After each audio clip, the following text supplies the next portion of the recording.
Hello, I'm Tim Smith with the Adams County Historical Society, and welcome to another Monuments Monday. Remember, if you like the historical content we've been putting on our channel, please subscribe. Now, today's Monument Monday is a little bit different. We're standing actually at a monument to the 118th Pennsylvania, the Corn Exchange Regiment, for one of their positions in the second day's battle. But I actually want to talk about something out here, and that's the Wheatfield Road.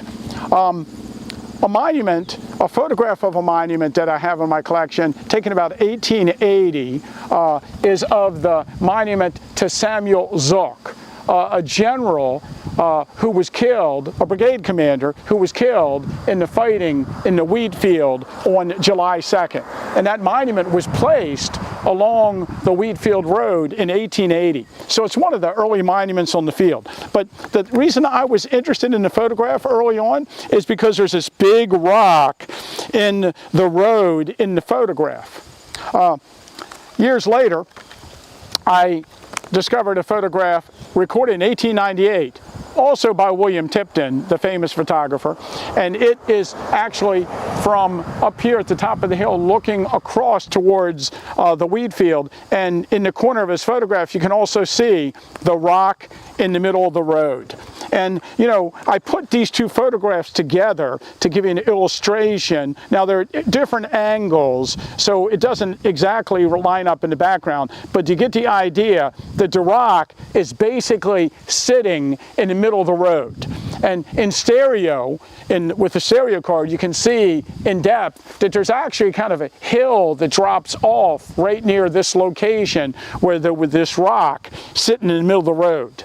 And obviously it was here in the 1898 photograph. Now, at the Adams County Historical Society, we have a road docket for the laying out of this road from about 1847 to 1848.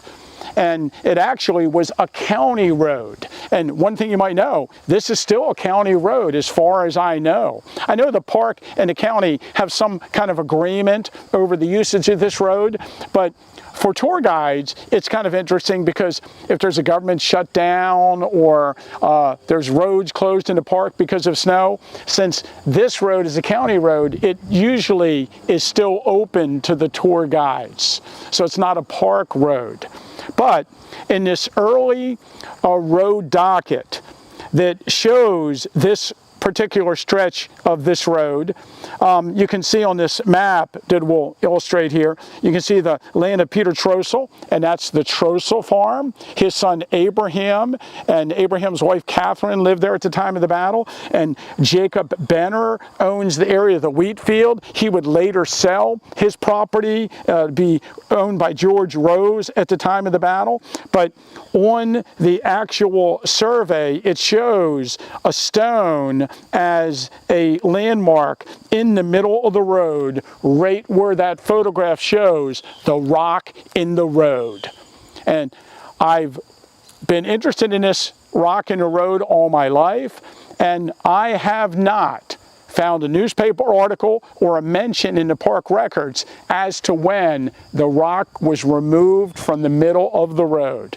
So I have lots of friends out there that are Civil War buffs and aficionados of the battlefield. So if anybody would like to give me any kind of clue, I'd love to know when they removed the rock from the road.